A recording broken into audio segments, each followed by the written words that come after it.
Now to a life-threatening heat wave smothering the eastern half of the country. More than 130 million Americans are on alert for the widespread dangerous heat and suffocating humidity. This is a live look at Jacksonville, Florida, where it's currently 96 degrees, but it feels like 106. Very, very important that people stay hydrated. Let's get right to the forecast with meteorologist Jeff Banson with more on this heat wave that's underway. What are people really feeling at this hour, Jeff? Exactly what you just said, Ike. A lot warmer than what the actual temperature is. You go from Jacksonville to the other side of Florida right now, the Gulf Coast. Tampa just hit 99 degrees.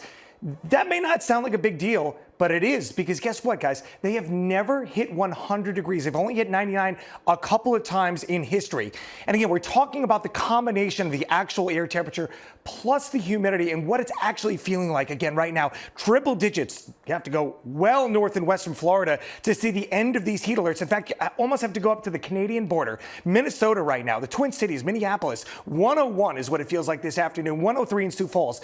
And they are not, typically feeling the same type of heat that you would feel in Florida this time of year. So that's why we have different criteria for the different heat alerts, be it a heat advisory or an extreme heat warning. But everybody's really feeling that swelter at this hour and going to continue to do so for the next several days. We've got that heat dome sitting down here right along the Gulf, pumping in that heat and humidity. Again, it's not just the heat, it's the humidity. Let's talk about it for a second here, folks. We're seeing some tropical-like dew points here. An 80-degree dew point in Kansas City. That is so uncomfortable. And you can see how muggy it gets all the way up again to Minnesota. So this surge of moist tropical air going thousands of miles inland and continuing again for the next couple of days. Look at New York. Now, it's not super hot in the Big Apple today, but a 73-degree dew point means it's very uncomfortable out there. One thing you may have noticed on that graphic, very dry air out over the Rockies, and for that reason, we actually have a red flag warning for northwestern portions of Colorado, southern Wyoming, all the way down into southern Utah,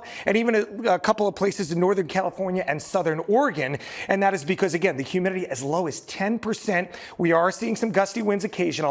And also even the chance for a couple of lightning strikes, and that could ignite what is a very dry ground already. Speaking of lightning, we do have a severe weather threat for the upper Midwest parts of Minnesota, right around the Twin Cities. That's where we're kind of zeroing in this afternoon for the greatest risk of damaging winds and even a couple of spin-up tornadoes. We end in the Northeast, and we did have that wildfire smoke event yesterday. It is thinned out a little bit as we headed into today. Still some air quality alerts out for Maine and the Hudson Valley in New York, but things are improving as some rain is coming through today. But guess what?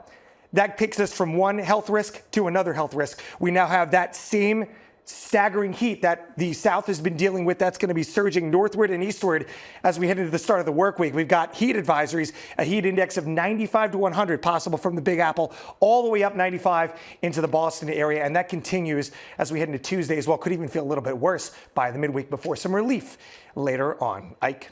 All right. Thanks a lot for that, Jeff.